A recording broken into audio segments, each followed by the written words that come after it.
C'est l'histoire de Claire, une femme de 35 ans qui a construit sa vie loin du regard de sa famille, en silence, avec obstination. Une vie que personne ne connaissait vraiment. Ce soir-là, elle portait une robe bordeaux et un secret de 6 ans. Ce qui suit, c'est ce qu'il en a coûté. Et ce que ça lui a rapporté. Cette histoire est une fiction. Les personnages, les situations et les lieux décrits sont imaginaires et ne représentent aucune personne réelle.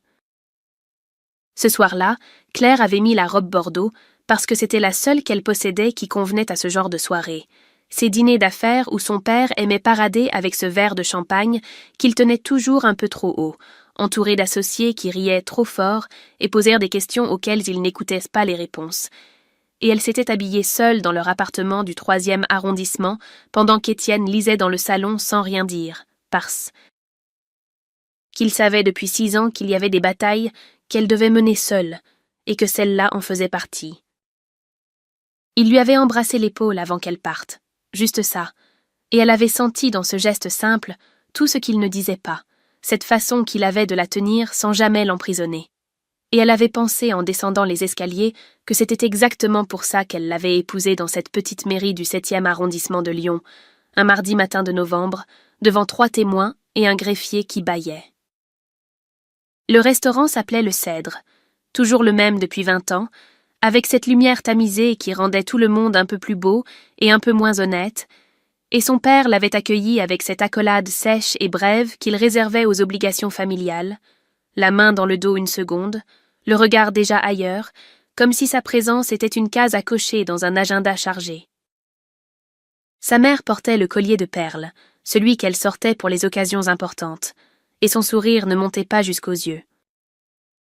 Il y avait 6 personnes autour de la table, des noms qu'elle avait déjà entendus.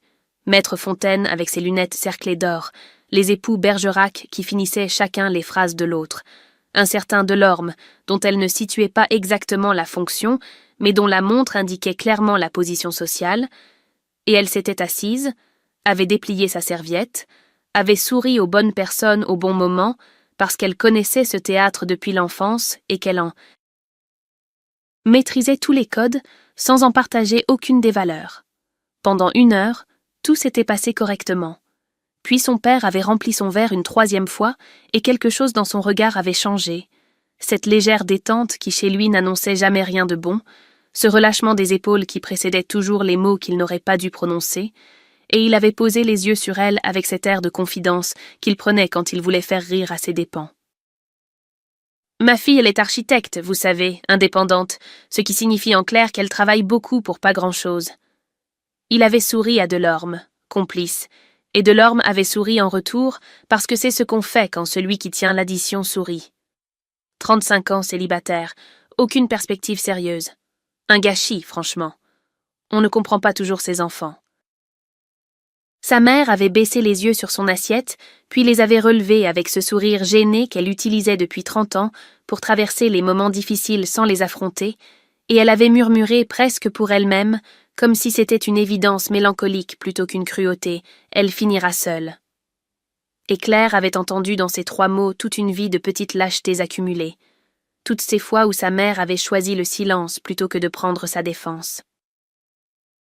Elle avait regardé sa flûte de champagne, les bulles qui montaient régulières et indifférentes, et elle avait pensé à Étienne, à ses mains larges couvertes de poussière de chantier le soir, à sa façon de faire le café le dimanche matin sans qu'on le lui demande, à ce rire qu'il avait eu dans la mairie quand le greffier avait failli prononcer son prénom de travers, et quelque chose en elle s'était mis en place avec la précision froide d'une décision qu'on a trop longtemps repoussée. Elle avait posé la flûte. « Je ne suis pas seule. Je suis mariée depuis 6 ans. Vous n'avez jamais été invité. » Le visage de sa mère avait changé de couleur de cette façon qu'on ne voit qu'une fois dans une vie, cette pâleur qui vient quand quelque chose de fondamental vient de basculer et qu'on le comprend avant même d'avoir pu réfléchir, et son père avait reposé son verre brusquement sur la nappe blanche, et le son avait résonné dans le silence soudain de la table comme quelque chose qui se brise. « Explique-toi, tout de suite. » Claire avait regardé les autres convives, leur visage figé entre gêne et fascination, puis elle avait regardé cet homme qui avait mesuré sa vie entière à l'aune de ce qu'elle n'était pas, et elle avait pris son sac, s'était levée sans précipitation, et avait dit simplement « pas ici. Dehors, l'air de Lyon était frais et propre. Elle avait marché jusqu'au parking, composé le numéro d'Étienne, et il avait décroché à la deuxième sonnerie comme il le faisait toujours. « C'est fait », avait-elle dit. Un silence, puis sa voix à lui, grave et sans affolement. « Comment tu vas ?» Elle avait regardé la rue devant elle, les lumières, les passants, la ville qui continuait sans se soucier de rien. « Je ne sais pas encore. » Ce qu'elle ne savait pas non plus, c'est ce que son père était capable de faire quand on lui retirait le contrôle, et elle allait l'apprendre beaucoup plus vite qu'elle ne l'imaginait. Claire avait 19 ans la première fois qu'elle avait compris ce que signifiait vraiment le mot « espace ». Pas l'espace vide et froid de son enfance, dans cet appartement du 8e arrondissement, où son père occupait toutes les pièces sans jamais les habiter, mais l'espace comme quelque chose qu'on conçoit, qu'on décide, qu'on offre aux gens pour qu'ils puissent y devenir eux-mêmes, et c'était un professeur de première année à l'école d'architecture qui avait dit ça sans même s'en rendre compte entre deux phrases sur les contraintes structurelles. Et elle avait noté la phrase dans la marge de son carnet avec l'impression que quelqu'un venait de nommer quelque chose qu'elle portait depuis toujours, sans pouvoir le formuler. Chez ses parents, l'espace avait toujours appartenu à son père. Il n'y avait pas eu de violence, pas de cris, rien de ce qu'on raconte facilement.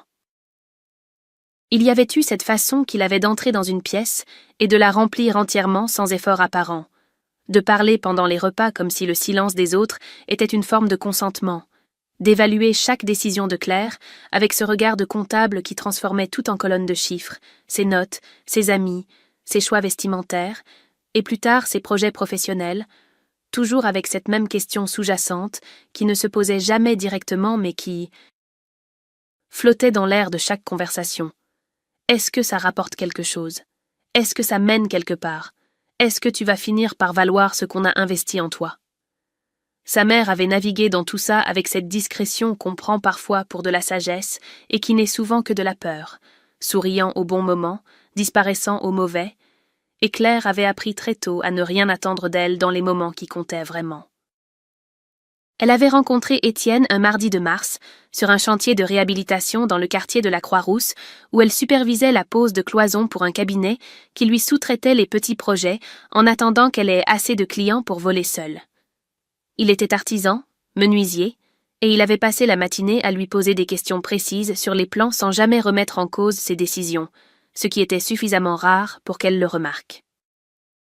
Ils avaient déjeuné ensemble par hasard à la boulangerie du coin, puis le lendemain par choix, puis la semaine suivante dans un restaurant du Vieux-Lyon où il avait commandé pour elle sans lui demander parce qu'il avait retenu ce qu'elle avait dit préférer 3 jours plus tôt, et ce détail si simple l'avait touchée d'une façon qu'elle n'avait pas anticipée. Ce qui l'avait frappé chez lui, dès le début, c'était cette façon qu'il avait de prendre de la place sans en prendre aux autres, d'exister pleinement sans que sa présence réduise celle de quiconque autour de lui, et elle avait mis plusieurs semaines à comprendre que c'était simplement ça, un homme qui n'avait pas besoin de diminuer les autres pour se sentir entier. Il s'était marié 18 mois plus tard dans la mairie du 7e arrondissement, un mardi matin de novembre parce que c'était le seul créneau disponible avant janvier et qu'il n'avait pas voulu attendre, avec pour témoin sa collègue Nadia et le frère d'Étienne venus spécialement de Grenoble.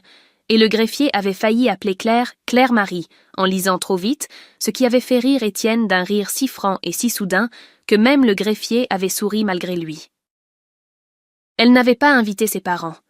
Ce n'était pas une décision prise dans la colère, pas une vengeance planifiée, juste la certitude tranquille que leur présence aurait transformé ce matin simple et juste en quelque chose qu'il aurait fallu gérer, expliquer, défendre, et qu'Étienne méritait mieux que ça, qu'elle méritait mieux que ça, que ce mariage était à eux et à personne d'autre.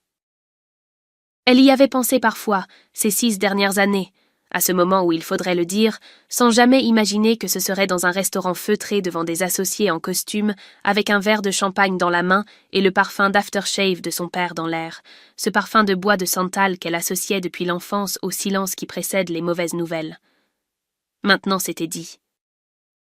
Et en marchant vers sa voiture ce soir-là, elle sentait quelque chose qu'elle n'avait pas ressenti depuis longtemps. Pas de la fierté exactement, plutôt cette légèreté qui vient quand on pose enfin un poids qu'on portait depuis si longtemps qu'on avait fini par oublier qu'il était là. Son téléphone vibra dans sa main. Le prénom de son père s'afficha sur l'écran. Elle éteignit l'écran et continua de marcher. Étienne avait fait le café avant qu'elle se lève, comme tous les matins, et il avait posé la tasse sur la table de nuit sans rien dire, sans poser de questions, sans ce regard inquiet que d'autres auraient eu dans la même situation, et Claire avait regardé ce geste simple pendant quelques secondes avant de prendre la tasse, parce qu'elle savait que c'était sa façon à lui de dire qu'il était là et que le reste pouvait attendre. Son téléphone affichait 17 appels manqués de son père. Elle avait bu son café jusqu'à la dernière gorgée, avant de rappeler, parce qu'il y avait dans ce choix quelque chose d'important, une façon de décider elle-même du moment, de ne pas se laisser convoquer comme on l'avait toujours fait, et quand elle avait finalement composé le numéro, sa voix à elle était posée, et la sienne à lui ne l'était pas du tout. Demain, 18 heures, tu viens avec lui. Pas de bonjour, pas de préambule. Juste cet ordre bref qui présupposait qu'elle allait obéir, comme elle l'avait toujours fait, comme si les 35 années précédentes avaient établi une règle que la veille au soir n'avait pas suffi à effacer. Elle avait dit oui, parce que cette conversation-là méritait d'être faite en face. Ils étaient arrivés ensemble le lendemain, Étienne avec cette façon qu'il avait de marcher dans les espaces inconnus, calme et attentif, sans chercher à impressionner ni à se faire oublier. Et Claire avait senti, en poussant la porte de l'appartement de ses parents, cette odeur familière de cire et de renfermé qui lui rappelait chaque dimanche d'enfance passé à attendre que le repas se termine pour pouvoir partir. Sa mère les attendait dans le salon, les mains croisées sur les genoux, le visage de quelqu'un qui a peu dormi et beaucoup réfléchi. Son père était debout devant la fenêtre, dos tourné, et il ne s'était pas retourné immédiatement, ce qui était une façon de faire sentir son mécontentement avant même que quoi que ce soit ait été dit. Quand il s'était enfin retourné, son regard était allé directement sur Étienne, pas sur Claire, et il l'avait examiné avec cette lenteur calculée qu'il utilisait dans les négociations professionnelles, comme si l'homme devant lui était un dossier à évaluer plutôt qu'une personne à rencontrer. « Donc c'est vous ?» Étienne n'avait pas bougé. « Oui, je m'appelle Étienne Maréchal. » Son père avait laissé passer un silence, puis « Menuisier. » « Qui ?» Il avait prononcé le mot avec cette neutralité précise qui était pire que le mépris ouvert, cette façon de constater un fait en laissant à l'autre le soin de comprendre ce que ce fait implique dans son système de valeurs. « Ma fille a fait 5 ans d'études d'architecture pour épouser un menuisier en secret. Votre fille a fait 5 ans d'études d'architecture et elle est devenue une excellente architecte. » Étienne avait dit ça sans hausser la voix, sans agressivité, avec cette tranquillité des gens qui n'ont rien à prouver. Le reste ne vous appartient pas. Claire avait vu quelque chose changer imperceptiblement dans le visage de son père. Pas de la colère, quelque chose de plus profond, la surprise de quelqu'un qui n'est pas habitué à ce qu'on lui réponde sans chercher son approbation. Sa mère avait regardé Étienne avec une expression qu'elle n'avait pas su déchiffrer immédiatement, entre l'inconfort et quelque chose qui ressemblait, peut-être, à une forme de reconnaissance. Son père s'était repris rapidement, comme il le faisait toujours. « Vous comprendrez que nous ayons besoin de temps, que cette situation est difficile à accepter pour nous. »« Je comprends que vous soyez surpris, » avait dit Claire. « Ce que je ne peux pas vous accorder, c'est le droit de décider si mon mariage est légitime. » Il y avait eu un silence long, tendu, de ceux qui contiennent plusieurs décisions simultanées, et son père avait regardé par la fenêtre puis s'était retourné vers elle avec cette expression qu'elle connaissait depuis l'enfance, celle qui précédait les ultimatums. « Tu choisis. C'est lui ou c'est nous. » Claire avait regardé Étienne. Il ne lui faisait pas signe, ne cherchait pas à influencer, simplement là, les mains dans les poches, patient comme quelqu'un qui a confiance dans la personne qu'il aime. Elle s'était retournée vers son père. « J'ai déjà choisi, il y a 6 ans. » La rupture n'avait pas fait de bruit. Pas de porte claquée, pas de scène finale, juste ce silence qui s'était installé après qu'ils avaient quitté l'appartement de ses parents, un silence qui avait duré jusqu'au métro, puis dans la rue, puis chez eux, et Étienne avait préparé des pâtes parce qu'il fallait bien manger, et que c'était sa façon à lui de ramener les choses à une échelle humaine quand tout le reste devenait trop grand. Claire avait mangé sans avoir faim, et ils avaient parlé tard dans la nuit. Pas de ses parents, pas de ce qui venait de se passer, mais de leur appartement qu'ils voulaient agrandir depuis 2 ans, du chantier qu'Étienne devait terminer avant la fin du mois, de ce week-end à Annecy qu'ils repoussèrent depuis l'automne.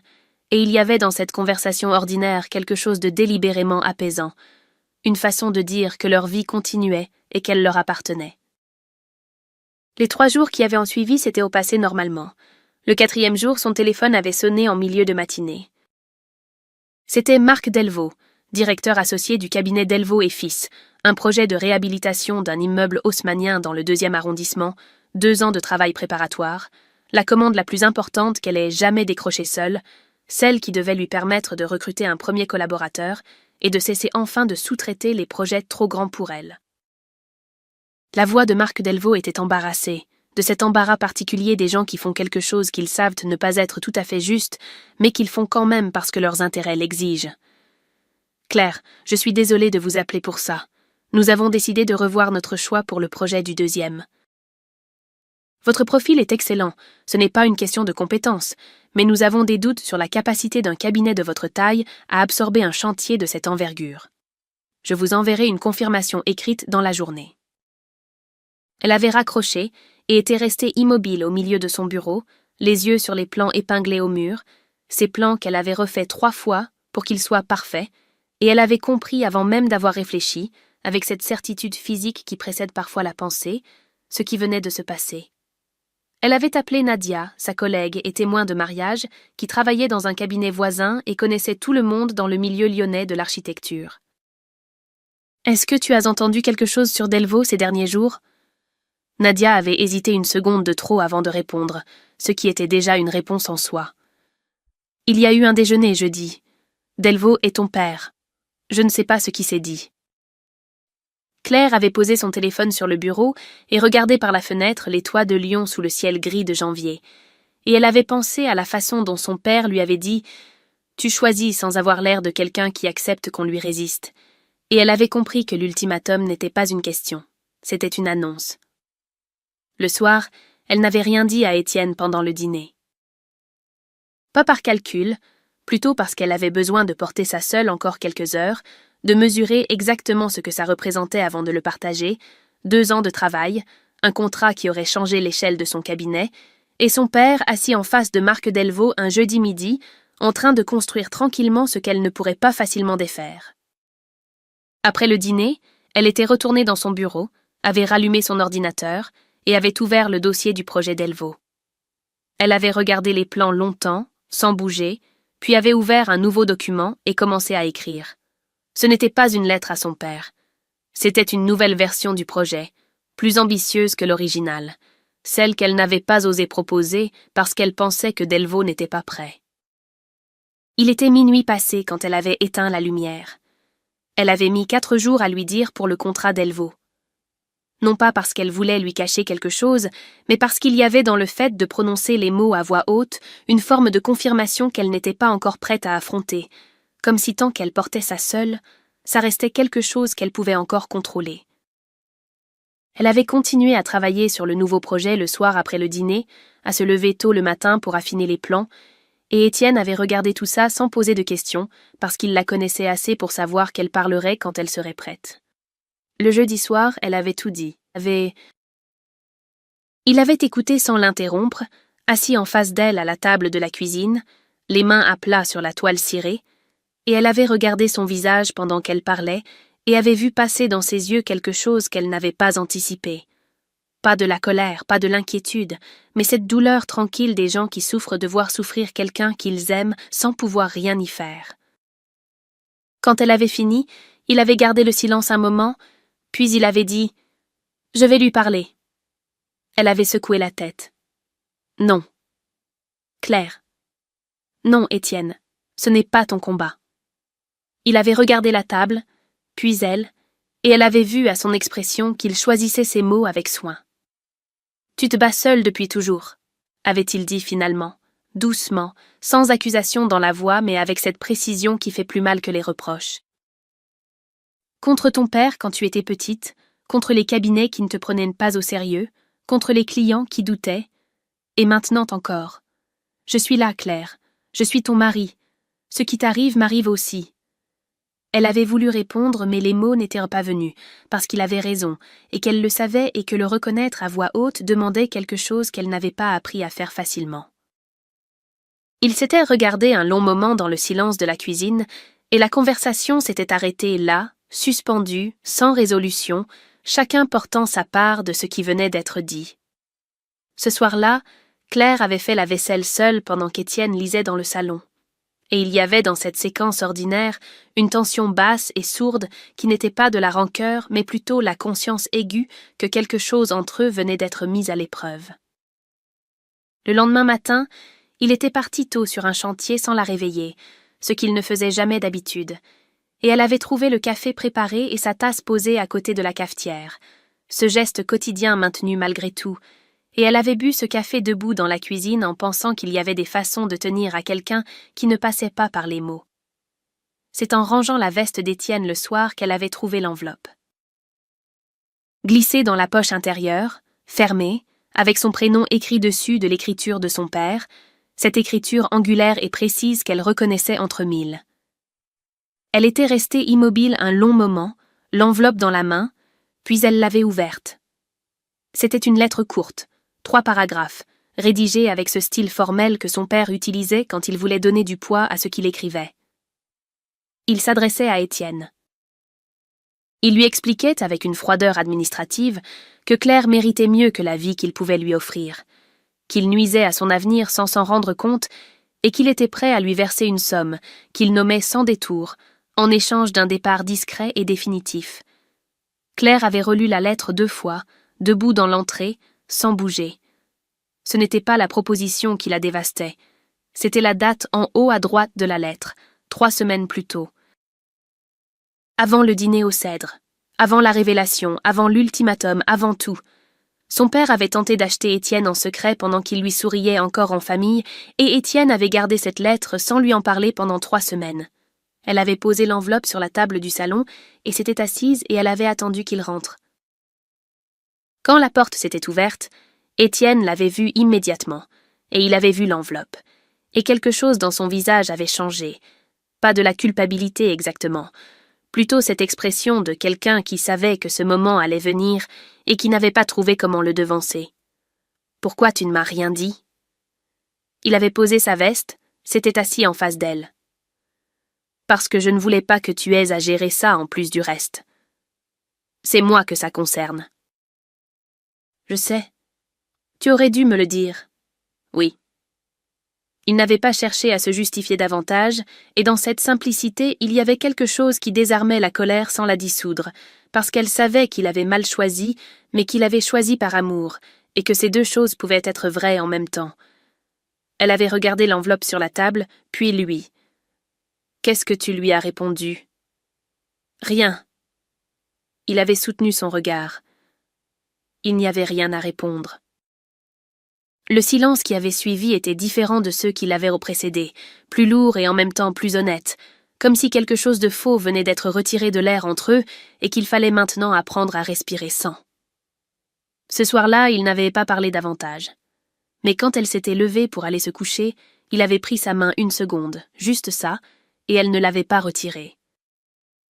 Sa mère avait choisi un café du quartier des Brotteaux, neutre et sans histoire, un de ces endroits fonctionnels où personne ne se connaît et où les conversations importantes passent inaperçues entre le bruit de la machine à expresso et le fond sonore discret de la radio. Claire était arrivée la première et avait pris une table au fond, dos au mur, et elle avait regardé la porte pendant 10 minutes avant de voir sa mère entrer avec ce manteau beige qu'elle portait depuis des années, et cette façon de traverser un espace public qu'elle avait toujours eu, les épaules légèrement rentrées, comme quelqu'un qui s'excuse d'occuper de la place. Elle avait commandé un thé sans regarder la carte et avait posé les mains sur la table, et Claire avait remarqué qu'elle tremblait légèrement, pas de vieillesse, plutôt de cette nervosité particulière des gens qui s'apprêtent à dire quelque chose qu'ils ont longtemps retenu. Claire n'avait pas dormi la nuit précédente. L'enveloppe était encore sur la table du salon quand elle était partie ce matin, et Étienne l'avait regardée partir sans rien dire, parce qu'il savait qu'elle avait besoin de traverser ça à son rythme et que le forcer n'aurait servi à rien. Elle portait cette fatigue-là dans le corps, cette tension sourde qui vient quand on a trop réfléchi sans avoir pu conclure. Et elle avait décidé en venant ici que si sa mère avait quelque chose à dire, elle allait devoir le dire seule et entièrement, sans que Claire l'aide à trouver ses mots. « Je ne sais pas par où commencer », avait dit sa mère. « Par le début », avait dit Claire, sans dureté, mais sans l'aider non plus. Sa mère avait regardé son thé, puis la fenêtre, puis Claire. « J'ai toujours su que tu étouffais, depuis que tu étais petite. Je le voyais, la façon dont tu rentrais en toi-même quand ton père parlait, la façon dont tu apprenais à prendre moins de place pour qu'il y ait moins de friction. » Elle avait marqué une pause, et je n'ai rien fait. Claire n'avait pas répondu. Elle attendait. « Ce n'est pas une excuse, » avait continué sa mère, et dans sa voix il y avait quelque chose de différent de d'habitude, une absence de cette légèreté défensive qu'elle utilisait toujours pour traverser les sujets difficiles sans vraiment les toucher. J'avais peur de lui aussi, à ma façon. Celle de perdre l'équilibre fragile qu'on avait construit. Celle de me retrouver seule si je prenais ta défense trop ouvertement. C'est lâche. Je sais que c'est lâche. C'était la première fois en 35 ans que sa mère utilisait ce mot pour se décrire, et Claire avait senti quelque chose se déplacer légèrement en elle, pas de la tendresse encore, plutôt cette attention particulière qu'on porte aux choses fragiles qui commencent à bouger après être restées immobiles trop longtemps. Pourquoi maintenant? Sa mère avait hésité, et dans cette hésitation, Claire avait compris qu'il y avait encore quelque chose de plus concret que les remords. Ton père a des dettes. Elle avait dit ça à voix basse, les yeux sur la table, et Claire avait attendu la suite sans bouger. Depuis plusieurs années. Des investissements qui ont mal tourné, des garanties qu'il a signées sans m'en parler, un associé qui l'a entraîné dans quelque chose qu'il n'a pas su gérer. Je n'ai appris l'étendue réelle qu'il y a 6 mois. Elle avait relevé les yeux. Le déjeuner avec Marc Delvaux, ce n'était pas seulement pour te punir. Il cherchait à montrer qu'il avait encore des relations utiles. Il a besoin de maintenir l'apparence pour négocier du temps avec ses créanciers. Claire avait regardé sa mère et avait pensé à l'enveloppe, à la lettre adressée à Étienne, à la somme écrite sans détour, et elle avait compris que cette lettre aussi faisait partie de ça, cette tentative désespérée d'un homme qui essayait de contrôler ce qui lui échappait, parce que tout le reste était déjà en train de lui échapper. Ce n'était pas seulement de l'orgueil blessé, c'était de la panique. « Il sait que tu es ici ?» ?»« Non. » Un silence s'était installé entre elles, et Claire avait senti le poids de tout ce qui n'avait pas été dit pendant des années, toutes ces conversations qui auraient dû avoir lieu et qui n'avaient jamais eu lieu, et elle avait pensé qu'il était peut-être trop tard pour rattraper tout ça, ou peut-être pas, et qu'elle n'avait pas encore assez de recul pour savoir. « Est-ce qu'il t'a parlé d'une lettre ?» avait demandé Claire. Une lettre qu'il aurait envoyée à Étienne. Sa mère avait levé les yeux, et dans son regard il y avait quelque chose qui ressemblait à de la honte. Il m'en a parlé après, pas avant. Elle avait posé les mains à plat sur la table. Je lui ai dit que c'était une erreur. Il n'a pas voulu m'écouter. Claire avait hoché la tête lentement, et dans ce geste il y avait à la fois la confirmation de ce qu'elle avait besoin de savoir et la fatigue de quelqu'un qui vient de recevoir une vérité de trop en trop peu de temps. « Qu'est-ce que tu attends de moi ?» avait-elle demandé finalement. Sa mère avait secoué la tête. « Rien. Je voulais juste que tu saches, et te dire que si tu as besoin de moi, je serai là cette fois. » Claire s'était levée, avait posé de l'argent sur la table pour les consommations. « Je t'appellerai, » avait-elle dit. Ce n'était pas une promesse, c'était juste ce qu'elle était capable de donner ce matin-là, et sa mère l'avait compris, parce qu'elle avait hoché la tête sans insister et n'avait pas cherché à la retenir. Dans le tramway qui la ramenait vers le 3e arrondissement, Claire avait regardé défiler les façades de Lyon et avait pensé à Étienne, à la lettre, à sa mère dans ce café avec ses mains qui tremblaient, et pour la première fois depuis le début de tout ça, elle avait senti qu'elle ne pouvait plus se permettre de porter ça seule, non pas parce qu'elle n'en était pas capable, mais parce qu'elle avait enfin compris que choisir de ne pas le faire n'était pas une faiblesse. Ce soir, elle allait rentrer, et cette fois, elle allait laisser Étienne être là. Elle avait attendu le lundi matin pour appeler Marc Delvaux, parce que le week-end, elle avait passé 2 jours à préparer ce qu'elle allait dire avec la précision qu'elle mettait dans ses plans, chaque argument à sa place, chaque objection anticipée, et Étienne l'avait regardé travailler sans intervenir, lui apportant du café à intervalles réguliers, comme s'il était le gardien silencieux de quelque chose d'important.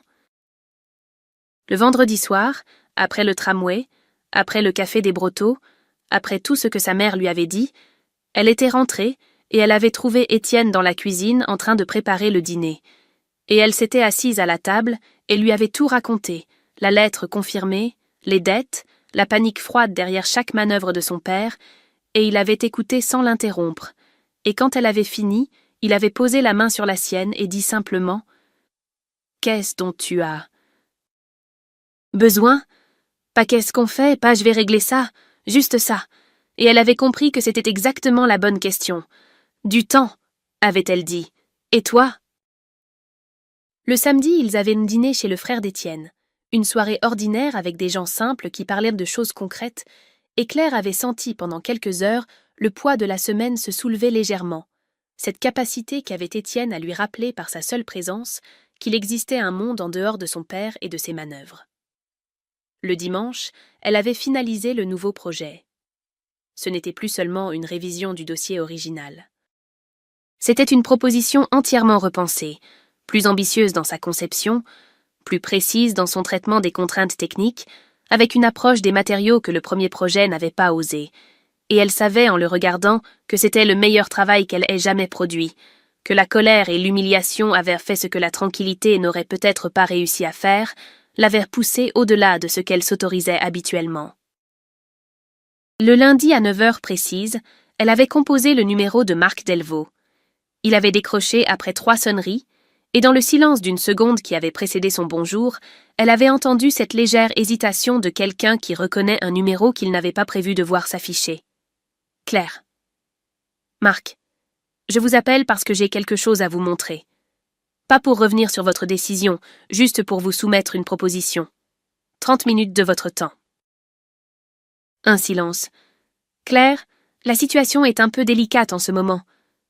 Je sais. Elle avait laissé passer un moment. Je sais aussi pourquoi elle est délicate, et ce n'est pas une raison suffisante pour passer à côté d'un bon projet.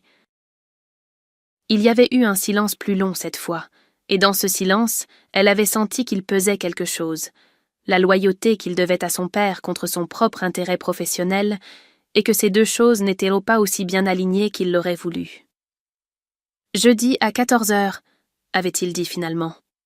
Mon bureau. » Elle avait raccroché et était restée assise un moment les mains à plat sur le bureau, le cœur battant plus fort qu'elle ne l'aurait voulu, parce qu'elle savait que jeudi ne serait pas suffisant, qu'une réunion ne suffirait pas à défaire ce que son père avait construit en un déjeuner, mais que c'était quand même quelque chose, une porte entr'ouverte, et qu'elle n'avait pas besoin de plus pour l'instant.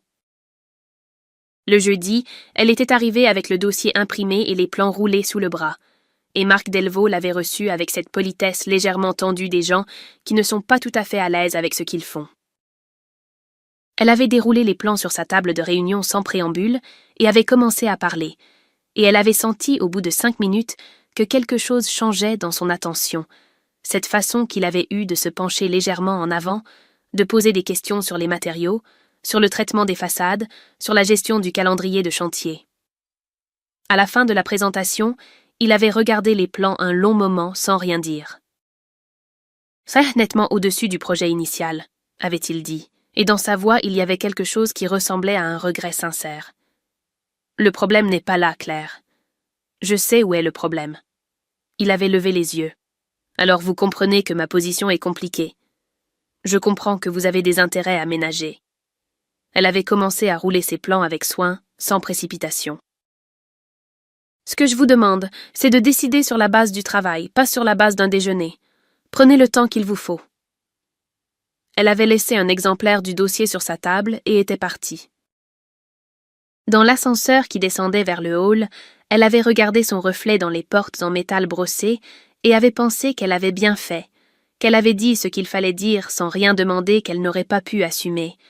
Mais elle savait aussi que Marc Delvaux allait appeler son père avant la fin de la journée et que son père allait répondre, et que la semaine qui venait allait dépendre de ce que ces deux hommes allèrent se dire dans une conversation à laquelle elle n'aurait pas accès.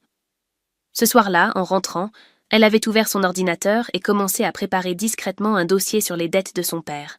Pas pour s'en servir comme d'une arme, mais pour avoir en main ce que sa mère lui avait confié, mis en ordre, documenté, parce qu'elle avait appris depuis longtemps que la vérité posée calmement au bon moment valait mieux que n'importe quelle confrontation. Elle attendrait. Mais elle serait prête. Marc Delvaux avait rappelé le mercredi matin, 8 jours après leur réunion, et Claire était dans son bureau en train de travailler sur un autre dossier quand le téléphone avait sonné, et elle avait regardé le nom s'afficher un moment avant de décrocher, parce qu'elle avait appris ces dernières semaines à ne pas se précipiter vers les choses, à laisser venir ce qui venait sans courir à sa rencontre. Claire. Il avait marqué une pause brève.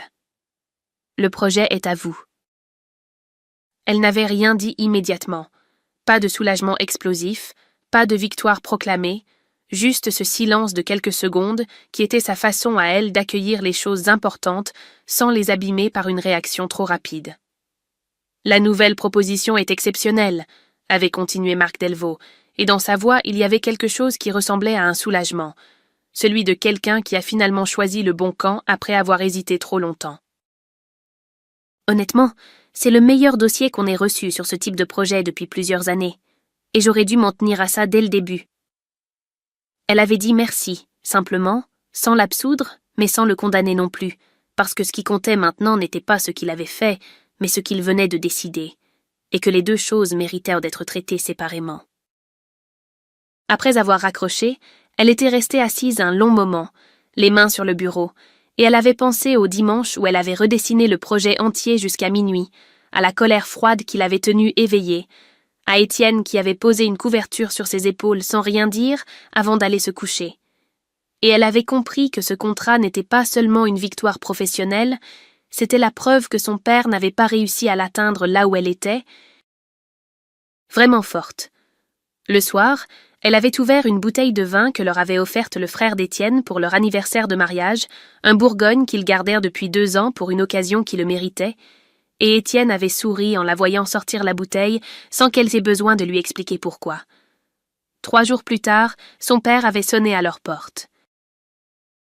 Elle ne l'attendait pas, ou plutôt elle s'y attendait d'une façon abstraite, sachant que Marc Delvaux lui avait certainement annoncé sa décision et que son père n'était pas homme à encaisser une défaite sans chercher à reprendre la main, mais elle ne savait pas quand ni sous quelle forme, et le voir sur le palier un samedi matin, seul, sans sa veste de costume habituelle, dans un pull qu'elle ne lui avait jamais vu, l'avait surprise d'une façon qu'elle n'avait pas anticipée. Elle l'avait fait entrer parce que c'est ce qu'on fait, parce qu'il était son père malgré tout. Et Étienne s'était levé du canapé et avait dit bonjour avec cette politesse tranquille qui n'excluait rien.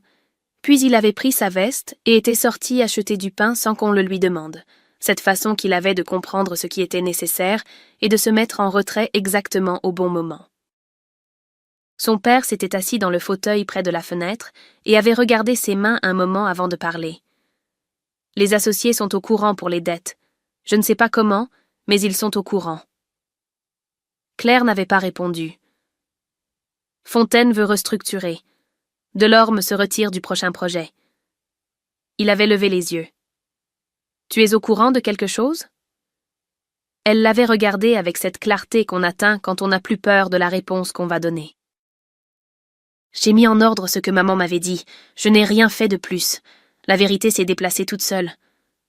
Il avait semblé vouloir répondre quelque chose, puis s'était ravisé, et dans ce mouvement interrompu, elle avait vu quelque chose qu'elle n'avait presque jamais vu sur son visage. De la fatigue. Une fatigue réelle.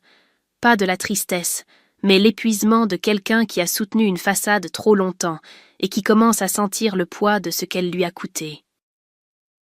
« La lettre que tu as envoyée à Étienne, » avait dit Claire. « C'était une erreur. » Son père avait baissé les yeux. Pas de déni, pas de justification. Juste ce silence d'un homme qui sait qu'il est allé trop loin et qui n'a plus les moyens de le nier. « Je ne veux pas ta ruine, » avait-elle dit. « Je veux juste qu'on arrête de se mentir. » Il avait regardé par la fenêtre les toits de Lyon sous le soleil de février, et il était resté silencieux un long moment, et elle avait attendu sans le presser, parce qu'elle n'avait plus besoin qu'il réponde immédiatement, plus besoin qu'il valide quoi que ce soit. Il s'était levé sans avoir dit autre chose, avait remis son manteau, et elle l'avait raccompagné jusqu'à la porte. Sur le palier, il s'était retourné une seconde, la bouche légèrement ouverte comme s'il cherchait encore ses mots, puis il était parti sans les avoir trouvés. Elle avait fermé la porte doucement et s'était appuyée contre elle un instant, les yeux fermés, et quand Étienne était rentré avec le pain quelques minutes plus tard, il l'avait regardée sans poser de questions, et elle avait simplement dit « Ça va ». Et c'était vrai. Le chantier avait duré 11 mois. 11 mois pendant lesquels elle avait appris à dormir 6 heures par nuit sans s'en plaindre, à résoudre des problèmes de structure un vendredi soir en mangeant debout dans son bureau, à tenir des réunions de chantier avec des hommes qui avaient le double de son âge et qui avaient fini par la respecter, non pas parce qu'elle le leur avait demandé, mais parce qu'elle n'avait jamais eu besoin de le faire. Étienne était passé 2 fois par semaine surveiller la pose des menuiseries intérieures, et les ouvriers l'avaient appelé par son prénom dès la 3e visite, ce qui lui avait semblé être la chose la plus naturelle du monde. L'inauguration avait lieu un jeudi de septembre, en fin d'après-midi, quand la lumière de Lyon fait ce qu'elle fait à cette heure-là sur les façades en pierre, quelque chose de chaud et d'honnête qui ne ressemble à rien d'autre. Claire était arrivée en avance, comme toujours, et elle avait traversé les espaces vides avant que les invités n'arrivent.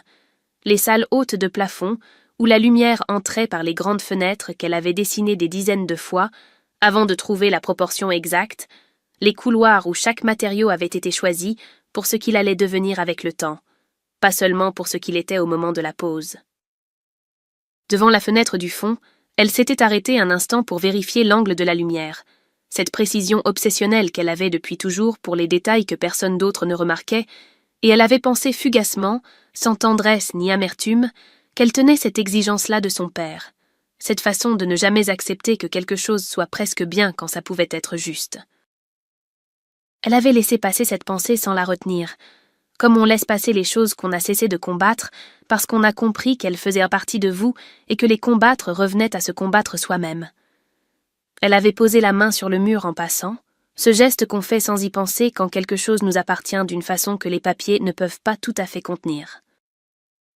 Les gens étaient arrivés progressivement, des clients, des collègues, Nadia avec son mari, le frère d'Étienne venu de Grenoble, Marc Delvaux, qui lui avait serré la main avec une sincérité qu'elle avait acceptée sans y attacher plus d'importance qu'elle n'en méritait.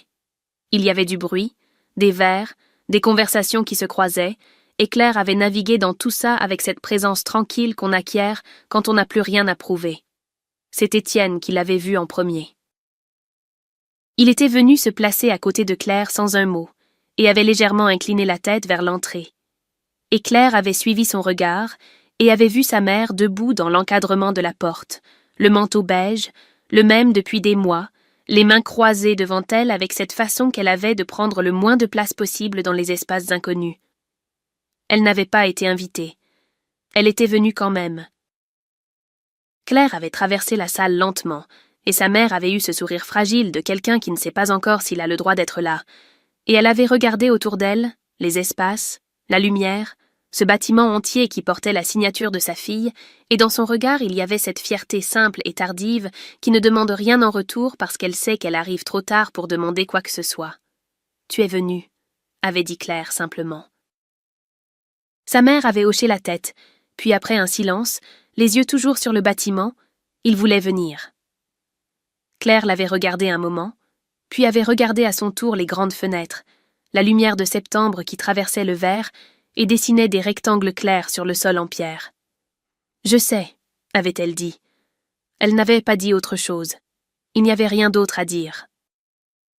Plus tard, quand la plupart des invités étaient partis et que les lumières s'éteignaient une à une, Étienne et Claire avaient marché ensemble dans le bâtiment presque vide, leurs pas résonnant légèrement sur le sol froid, et il avait posé la main sur son épaule, avec ce geste qui n'avait pas changé depuis le premier jour, cette façon de tenir sans retenir, d'être là sans peser.